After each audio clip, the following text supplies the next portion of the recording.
welcome back. Welcome back to Whyte Noise. Welcome back. That was gorgeous. Thank you. Everyone, meet Aileen Morgan. Hello. We became friends in Woodstock, and I don't know, we've just built this great relationship, and Eileen's very involved in the community. I'm sure she'll tell us a little bit about it. But she's our host today, and, you know, we're really going to, Michael, we're going to put her through it, right? Oh, no. Oh, obviously. Always. I'm scared. You have a really, really tough job, you know, so I see dealing with us.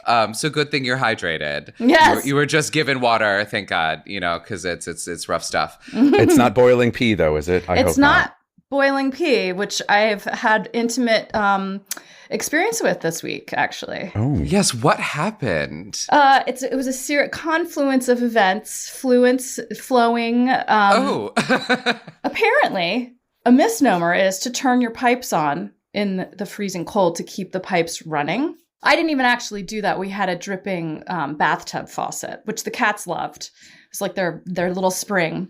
And apparently, apparently what happens is that slow drip, it starts freezing. And so it builds up into a block, which in our case was this big. Oh, a stalagmite. Oh my God, a stalagmite of yellow richness. Oh.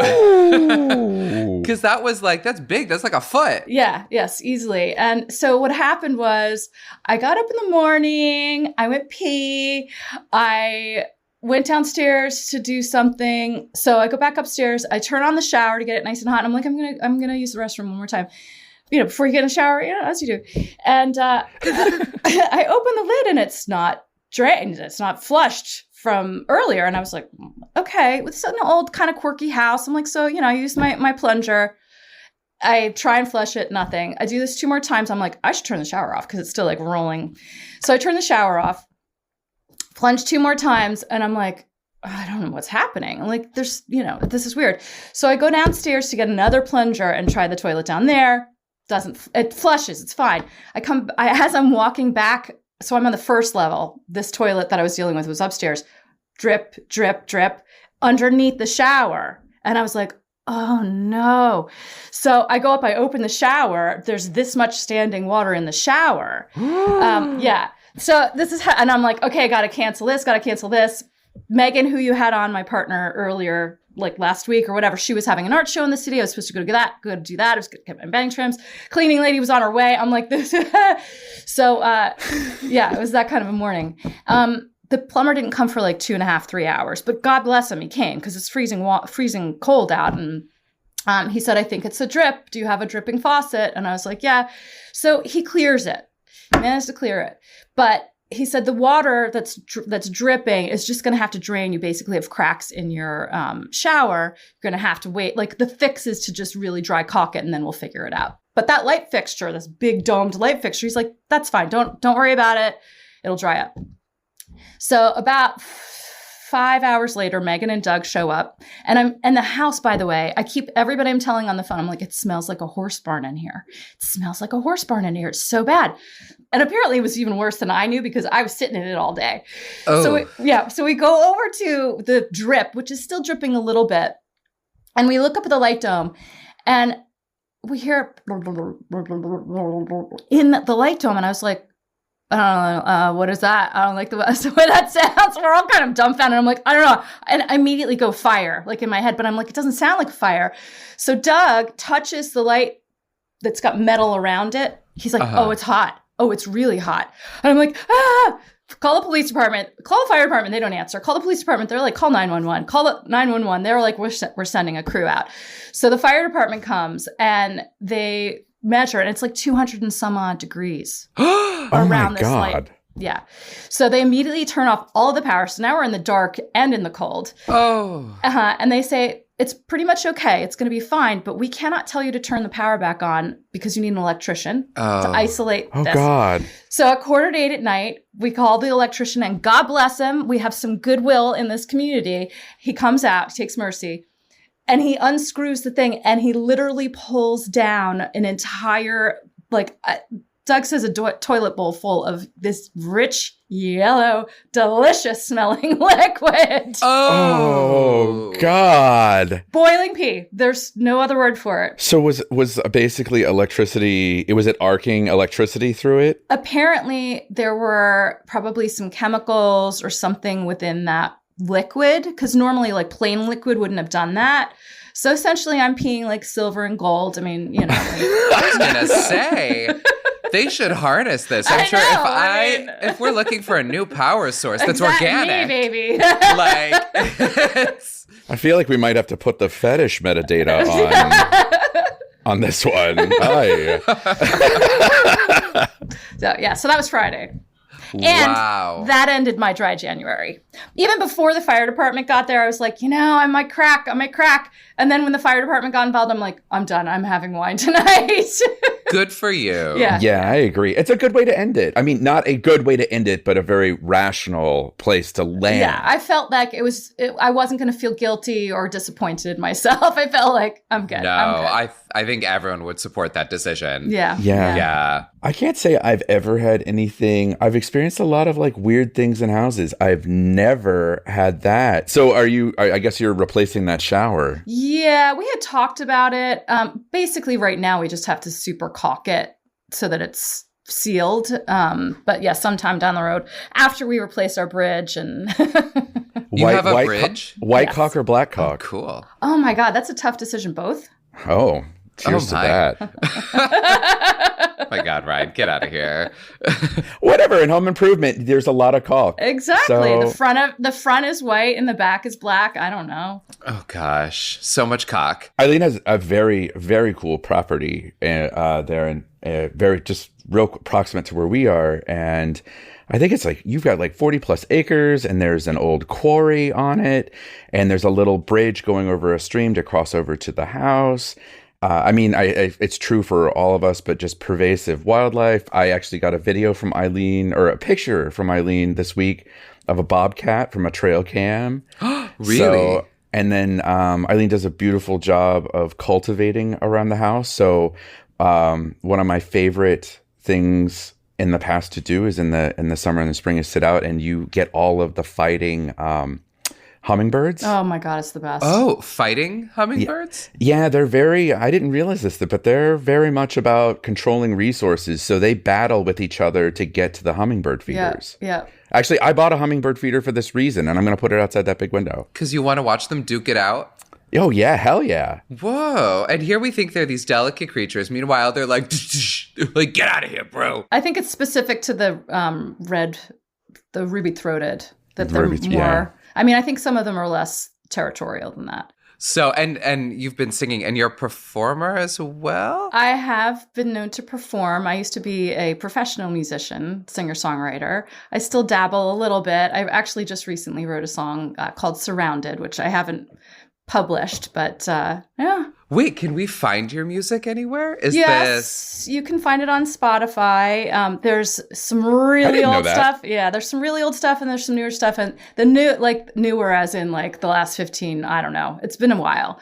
But I have a whole trove of stuff that I really should get out there. And then you pioneered Queerly for Woodstock. So basically brought together the LGBTQ plus community in the Woodstock and surrounding area and put together and we talked about this with Megan last week, an absolutely phenomenal Woodstock Pride. We were very proud of it. Yeah, you should. I mean, and you should be. It was. Thank you. Like the only word I can think of is like comprehensive, because it just had so many wonderful facets, so many different things for people to be engaged in and involved in. And it was like, if you didn't want to do this thing, there were 2 or 3 other things that could make you feel at home. So thank you, Ryan. Yeah, it was emotional, if nothing else, because and we weren't even really where we are here, like today, in this climate of needing to be seen and feel welcomed and supported. And yet there was still, even in Woodstock, this feeling of us and them, very not diverse community. And we're in the country. And so you're not really sure who you're talking to. And one of the most beautiful things that I experienced in this planning of the weekend was one of our committee members, who's now our chair of our board, because we became a nonprofit called Queerly. In order to pay for this and to also invigorate the community in other ways. He came up with this beautiful art contest, a window contest for the businesses. And essentially you saw this rainbow of color going throughout the entire town. And I drove through there and it still moves me because it felt like we were bringing everybody together in this beautiful visual way. You didn't even need to say anything. It didn't feel like it. It didn't feel like it. You did. So... Thank you, Ryan. Yeah. Oh, awesome. When is it? So the major Pride events, we're actually going to have 2 weekends. The major Pride events are the 6th, 7th, and 8th of June. So Friday, Saturday, Sunday. Parade is on Sunday, the 8th. And that will follow after the parade is going to be a celebration and a concert at the Colony, which is where we had it last year. It was a lot of fun last year. Yeah, nice. We had about 2,000 people at the after part. Whoa. Yeah, and we're anticipating more this year. And the thing that I'm not sure I can pull off again, I've been asked to, but at the end of the day, there was a double rainbow over Woodstock. True story. Oh. Yeah. Yeah. The universe was like, this is a good thing. It's a queer community. It really has always been. We've got the oldest running art colony in the country, Birdcliff, and that was a polyamorous community. So it's always been steeped in queerness and just this flow of people and art. And I've as we were planning this last year, I kept feeling like, all these incredible spirits that have been here. And most recently, the loss of David Bowie, and his family is still here. And I felt like that's them. That's totally them. They were like, we did it. It's actually incredible. One of the, I didn't realize this, kind of branching off the David Bowie thing, is the incredible number of artists and artists' families and actors' families that are based in the Woodstock area. Mm-hmm. So a lot of them very quietly. But yeah, very quietly. Yeah. You come up here and it's all of a sudden, it's almost instant, I have to be here. I think a lot of people experience that, and then they end up here. Well, I think our ridge has actually has legend associated with it. Yes, it does. On Queer Mountain. What? Yeah. What's what is that? What? So I'm Aileen. I hope I get this right, but apparently, the indigenous people. Lenape. Lenape said that our mountain was cursed. And I heard this and I was like, my first reaction is like, okay, I don't know that I want to know this. I'm out on it, any sort of ancient curse thing. But apparently the curse is that once you go visit and become present where we are on the mountain, you never want to leave and you can't leave. Oh, I thought you were going to say you become gay. Well, there may be that too, but they're like, we curse you with this, and you're like, that sounds pretty great. Another positive curse. No, oh, interesting. Well, I mean, I've seen your house, Ryan. It's gorgeous. I see why you'd go there and not want to leave. I don't think that's a curse. That's just we found a beautiful spot. I was like, that's a phenomenal curse. I can live with that one. Yes. Well, shall we get into it? Yeah, let's do it. Aileen, do you know what you have to do? No, tell me. Well, so I think it's pretty straightforward. So Michael and I are given a topic every week from the prior judge. So Megan gave us today's topic, which we'll share in just a second. And really, he and I are just going to talk about the topic for 10 minutes, however we kind of see fit. Okay. And you as the judge come up with whatever parameters you like. And it's kind of funny. I feel like every week the parameters that people pick to judge what they like and they don't like kind of change. And I think that's part of what makes it fun. So you'll decide who wins. Okay. And then after that, you'll give us our topic for next week. Now, do you have an advantage, Ryan, do you think, in this, knowing me for the last couple of years? No, we would have thought that would be true, but Michael has proven that wrong. So many times.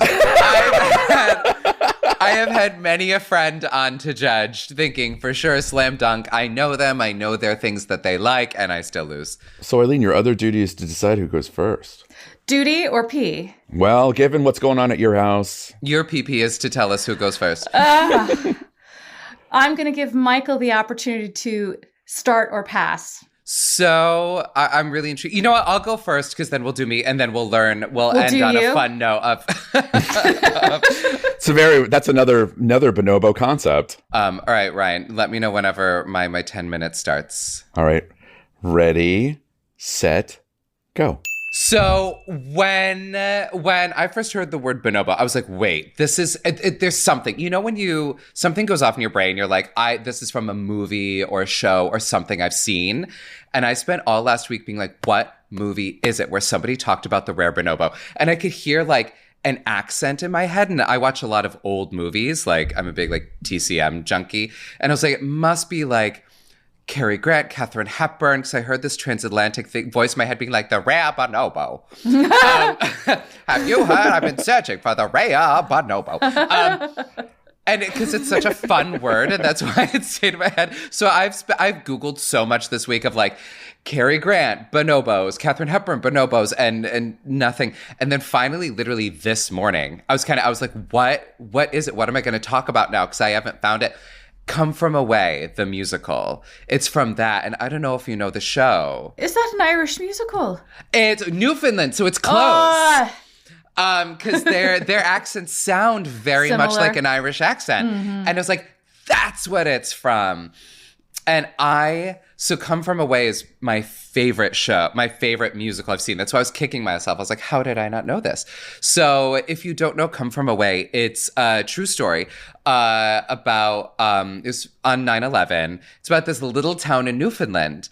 And so Gander. Is it Gander? Gander. Yes. Gander, Newfoundland. I've been to Gander. You have? Stopped to gas up on a charter flight that I didn't understand why we were landing. They didn't tell us. Yep. Stopped in Gander, Newfoundland. Yep. True story. Oh, that's terrifying that you just landed. So Gander, it's a small town. They have a population of about 10,000 people, but they have this giant airport because back when flights couldn't make the full transatlantic flight, they would stop and gas up there.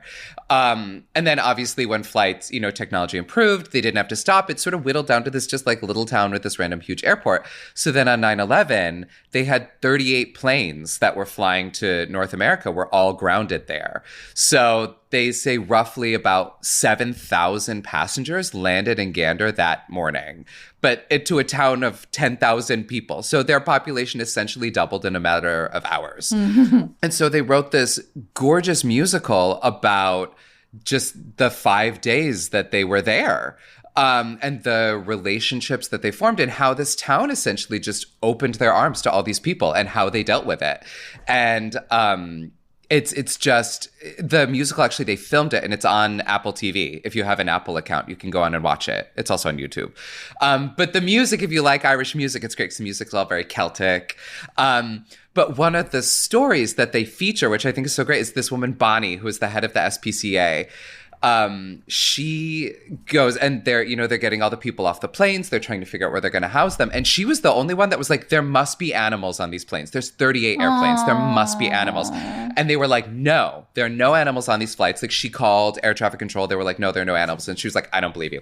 So she got to the airport. They had armed guards there. They weren't letting anybody on because at the time they thought there might be more bombs on the planes. Yeah. So, because even the passengers, they didn't let off for almost the first 24 hours because they were like, we don't know what's going on. We don't know. There might be, more terrorists. What's happening?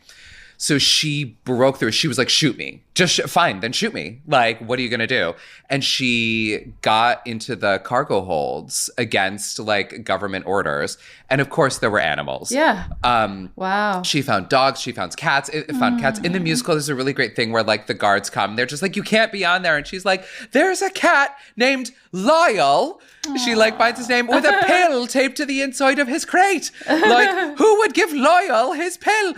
And she talks about how, like, before they let animals on planes, they usually fast them. So she was like, these animals haven't been fed. They haven't been watered purposefully. And then she's going through this really cute moment. She was like, I found Lyle and he's not the one barking. So that means there's more animals on these planes. And then she finds Unga, a rare bonobo. Her and her partner were being flown to the US, and because I didn't know this, they're very rare. They said there's only a few, there's not that many bonobo chimpanzees, and two of them were on these planes, and she formed sort of a friendship because she has a baby, and the bonobo, and she is, the woman Bonnie has 3 kids, and so sort of bonds with her as like moms, and it's one of the many, you know, in the show, obviously they highlight a lot of stories, but that's a very sweet one. And spoilers, but at the end, there's a lot of really heartbreaking moments in the show, obviously, where, you know, one character is the mother of a fireman in New York and she can't get a hold of him. And she's calling and, you know, that's a really heartbreaking story. And another couple, their whole relationship falls apart over the course of the days. Like they end up breaking up at the end of it. But there's one moment at the end where she like has to say goodbye to the animals, Bonnie, and she's like, okay, well, Lyle, goodbye, you know, and she's like saying goodbye to the dog, and she's like this, and she's like an unga. It's, you know, as another mother, you know, I have to say I've never met a rare bonobo chimpanzee, and I think considering your partner over there loves to fling his poo, you're my favorite rare bonobo chimpanzee. And then she goes, and I'm so sorry you lost your baby.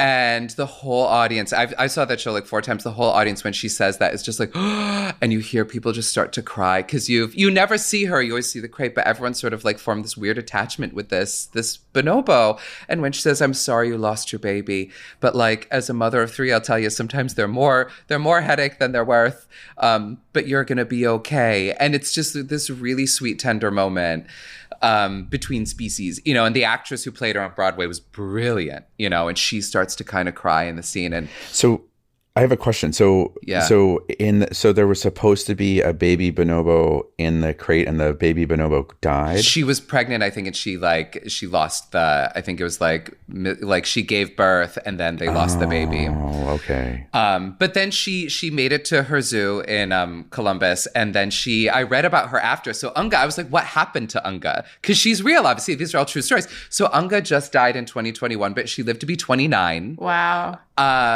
She lived a full life. She had 3 babies, and they named the first one Gander after where she was. So good. Wow. Her partner who flung his poo ended up they sent him to a different zoo. Apparently he continued to be a headache, but Unga was always she was well behaved and beloved. And it's cute when she died, like the companies come from away from all over the world, because the production's playing all over the place. And they all sort of did a nice little tribute to Unga the bonobo. On her passing in 2021. Yeah. But that's what it made me think of, I finally got there. And then so I was listening to the soundtrack again this morning, and that show always makes me cry. It's such a beautiful, especially now, I think, because it's a show about, you know, because it was one of those shows where it never was indulgent in the emotion, you know. It was not every time they got you to that point where you like really want to cry and something really sad was happening, they would flip it to a really joyful story. A story about a couple falling in love right after you were seeing the couple falling out of love, or like a guy who he's like a young black guy from Harlem, and he's nervous that, you know, he's like, this is a very white community, and he's nervous of how they're going to treat him, and they're lovely to him, you know, they're like, come in and have a whiskey, you know. It's like they always flipped it where they were like, here are the sad parts, but here are the joyful parts. And so I think it's one of those shows that I actually want to rewatch now that it's on Apple, because it's like a great example of when humanity is given the choice to do something bad, they do something good. Like this is just, it's the whole theme of the show is on like the more positive side of humanity. And when push come to shove, these are people doing good things and helping each other when they don't have to, you know. And I think right now, like talking about community with Queerly, like I think we kind of need that more than ever, of like, this is a moment where it's like a great reminder that like people can come together and people can go out of their way for people they don't know, and treat each other with respect and help. So I just think the themes are, I don't know, important right now. So come from away. I feel like I didn't even use my full 10 minutes, but oh no, you're good. You're down to like 30 seconds. But that's what it made me think of. So come from away, and amazing. This is for Unga, the rare bonobo, and Bonnie, the woman that befriended her. I love it. So Michael, I have to tell you, I was doing my research, and I'll explain a little bit more when I get into my thing here. But I literally had this thought, and I was like, is there any way this can be related to Broadway or movie? And I also did a search around, are there famous bonobos? Wow. And like, really, for the most part, nothing came up. I'm hyper impressed. I was like, how did he find this? So I'm very impressed. Oh, thank you. Is that the 10-minute, Bill? Yeah, that was it. All right. That was it. All right. Thanks. Yay! All right, Ryan. Okay, ready? 3, 2, 1. Okay. So, did they actually refer to them as chimpanzees? In the show, they do, yeah. So they're emphatically not chimpanzees. Oh. Chimps and bonobos are two very different animals. And while chimps and bonobos share a very large amount of DNA with humans, unlike humans, bonobos are matriarchal and empathetic and altruistic, where chimpanzees tend to exhibit more traits like humans of like aggression, and are just kind of mean, unfortunately. Interesting. We are more like chimps, or chimps are more like us is probably the right way of putting it. But anyway, the cool thing about bonobos is that the females run their societies. And as a result, the societies tend to operate around empathy and altruism, which I was just saying. Oh, and the other kind of key thing that I think they're famous for is that they use sex and sexual acts to keep order in their society. Oh. Yeah. So they use sex to build bonds, to reduce tension and resolve conflict. And in females, it's really particular. They do this thing called genital rubbing, GG rubbing. Oh, so GG, that's what it literally is, GG rubbing. Okay. I was thinking like Gigi. I was like, oh, it's French. But so the women, it's a brief interaction, and that's too bad. It's usually, they say it can last from seconds to minutes. Okay. And they do it to build bonds with other women, especially when there's like strain over like resources or there's conflict. And apparently what it does is it takes the focus off the conflict, moves the focus towards pleasure. It allows the two females to build a bond between each other that will kind of transcend the conflict, and then allows them to work together and share or cooperate around what's going on, right? And the other thing that I liked about this is it's also how they maintain control over men. And it's signaling independence or signaling sexual independence to the men so that they know that they're not necessarily needed for sexual gratification, right? So the men in reality in their society are, in many ways, for procreation and not necessarily sexual gratification. That being said, they do have sex with male bonobos outside of their reproductive cycle. So they do have sex for pleasure with men as well. Interesting. Also, could you imagine if we behaved like that? Like HR would lose their mind. Like this is where I was trying to I did kind of read, and I'm going to share with you really quick. So males also, while males do use sex for similar reasons, they don't use it to maintain dominance in their society. And oddly enough, the male sexual way of this, I just wrote down playing swords, but it's actually called, the formal term is called penis fencing. And they walk up and basically like swat penises with each other. But it's again, to establish the same thing. It's apparently also the like lesser bonobos, so less social status, use it to get in. Like they use kind of sexual acts to get in and escalate their status with more senior bonobos. And so I kind of sat there and the penis play thing also made me think of, the gay handshake, if you will. Yeah, right. Explain the gay handshake. I've never been so proud to be a gay man. I think in a humorous facet of things, I think the joke, if you will, and there might be some truth to it, is that gay men tend towards sexual activities I mean, Michael, I'd say it's pervasive in our culture. Is that a fair thing to say? Yeah, I think gay men are just more open about it. There you go. I think, I think gay men are just more sexually verbal. I think there's fewer taboos, if that makes sense. And thus as a result. Yeah. So But that's the thing is the bonobo culture is very much the same thing. Sex is not a taboo sort of topic. It is actually a way of formalizing relationships, formalizing status and culture. So just kind of interesting on the thing. But the reading that I did equated like Gigi touching and this sword play sort of thing, actually, like in terms of humans, to like shaking hands or a hug or right. And the idea being that humans do express touch, maybe not in a sexual way necessarily all the time, for conflict resolution. So like, you know, we don't do it that way, but humans do emphatically use touch to calm things down and come to an agreement. Like think about shaking hands at the end to say like, we're in agreement that we're going to do the same thing together. And then going down the famous route, because I was like, so the other kind of interesting thing is that they get along very well. And we know this because even in captivity, they treat humans the way they treat other bonobos. So I kind of thought like, is it a societal thing? And when you put bonobos together, is that like how they work? Like if you were to take them out of their society and place them with humans? No, it turns out that when they're with humans, they treat humans with empathy, respect.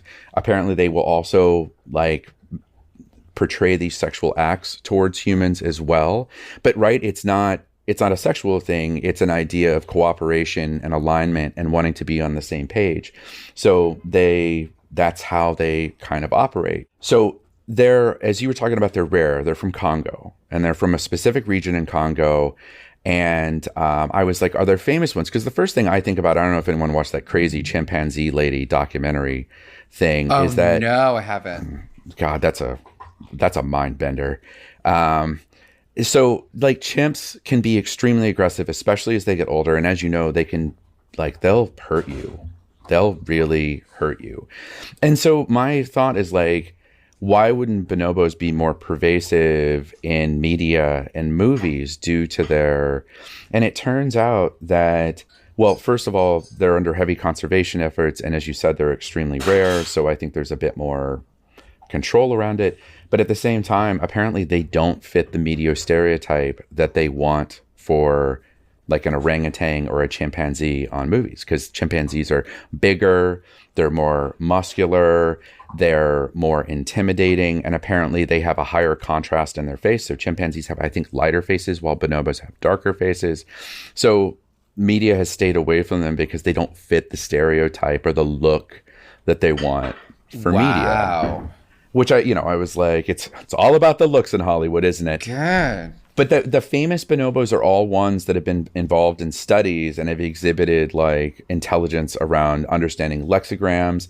Some of the most famous ones have been ones that have learned from humans and then trained other bonobos how to engage with humans effectively. Mm-hmm. So famous bonobos seem to revolve around like research and documentaries versus anything on TV for the most part. I don't think there's actually any bonobo on TV. So I thought that was kind of interesting. Yeah. And then I immediately was like, why is the clothing brand named Bonobos? Oh, yeah. So what's my time, by the way, Michael? How am I doing? You have 45 seconds left. Oh, this is perfect. So the clothing brand chose the name because they see bonobos as an ideal. And I guess after kind of talking about, what I've shared here, I think you can see that, right? Like it's like they're kind of an ideal society and they've managed to transcend aggression with love and acts of respect and mutual respect. So, it's, bonobos are rare, so it's distinctive, right? And they want their clothes to be distinctive. They represent a community of collaboration. They are, in terms of being described as within the monkey category, they're considered sleek and graceful animals. So another kind of like sophisticated quality. And obviously there's a playfulness like flinging poo. that they that want also to is time, but keep going because that's that funny. they wanted to integrate into their brand. So sorry, I was just trying to tie it back, Michael. I don't know that. I mean, I would gamble that flinging poo is a playful activity, not something I've personally done. No, me neither. But I'm sure that he meant well. I think she just didn't appreciate it, Bonnie. I think she was like, she just probably misunderstood. It sounds like it was a miscommunication. He probably was like, this is great. And she was like, no. Yeah. I'm going to say, like, it's pretty funny. My nephew as a baby pooped on me.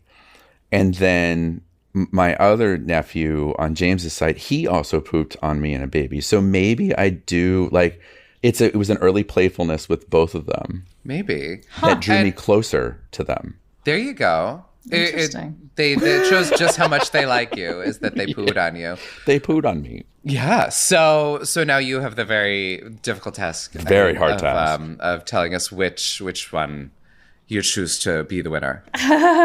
Well, what I think is interesting, first of all, is Ryan, I think you should be now sent a little like product placement gift from Bonobo Clothing Wear. If they would like to sponsor us, I am on board. I think it was a really great dovetail. The other thing that I thought was really beautiful is how much these two descriptions of the bonobo, where you came into your research, is that they both landed with this beautiful community loving spirit. You both got to that same point with both of your stories, which I thought was really neat and very apropos of what we need. Yes, 100%. Yeah. I have to say that emotionally, I was more moved by Michael's storytelling. I think I was more empathetic to it in some ways. I think they were both great, and I learned a lot too from both of them. But I'm gonna say Michael wins. Yay! I'm gonna say, like, I was gonna say, like, the what I struggled with in Bonobos was, like, I didn't really have, like, a personal like I couldn't personally engage with it. And I will tell you I did struggle with that as I was pulling this together, because I like to find something.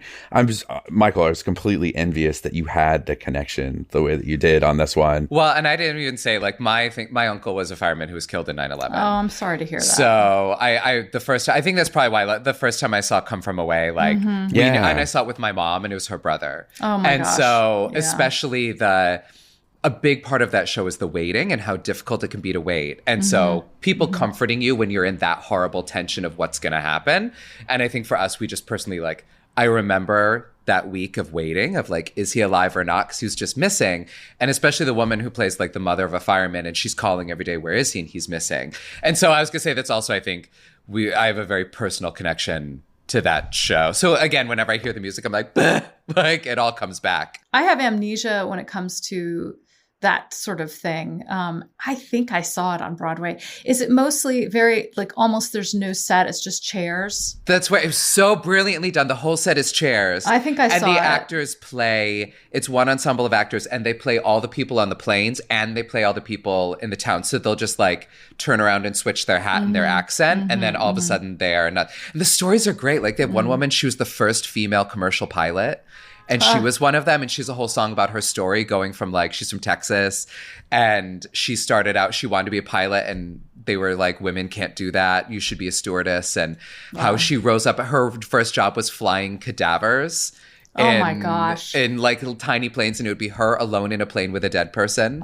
And then she got that all the way up to American Airlines, and she became the first female. And then she retired. This was going to be one of her last flights. Like, wow. She was one of the first ones back in the air after it happened, and then she retired soon after. But, like, she's a whole song. The stories in it are just so great, and to think that they're all true is just, Yeah. And that you were in the Gander Airport is so cool. I know. Like, what was it like? Is it a nice airport? I just remember it being very, very bare bones. Okay. Kind of a very large tarmac that I'm pretty sure we didn't even go to any gate. I think we just went down the steps of the plane and walked across the tarmac to a cafeteria. I was on a charter plane. It was, I was in my early 20s, and I was going to, I think I paid $700 round trip. And I had to actually, with this deal, I had to have 2 international stops. I was going to a wedding in Ireland. And I think I want to say that I landed in London, and then I had to go to Ireland, and the other one was Amsterdam, which was a whole nother story. But I didn't know that we were going to stop. All of a sudden, they were like, "Yeah, we have to gas up in Newfoundland. It was like, I think we were there for maybe an hour or two. Yeah. Wow. Weird. Very strange. Yeah. Also, I guess if I was on a plane and they're like, we need to get gas, I'd be like, I'm sorry, what? Yes. This wasn't in the contract. All right. Anyway, sorry, I digress. What's our topic for next week? You know, what just kept coming to me, because I was like, oh no, what do I do? What do I do? I can't, the two-spirit gender.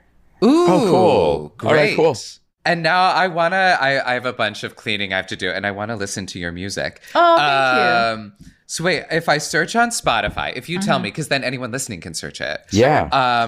Do we just put in your name, Aileen Morgan? Yep. Okay, spelled Aileen, correct? Okay, Morgan. If you really want to dig deep, I'm also on YouTube, and those videos are old, so you'll see a different version of me physically. But there's some fun performances up there. And I have to shout out to my brother Bill, who is a co-owner of the Stonewall Inn. He's also there on some of those videos because he would get up and sing with me. And that's at the now defunct upstairs cabaret room at the Duplex. Well, thank you for having me. Thank you so much for joining Aileen. us. Yes. And join us next week for Two Spirit. I can't wait.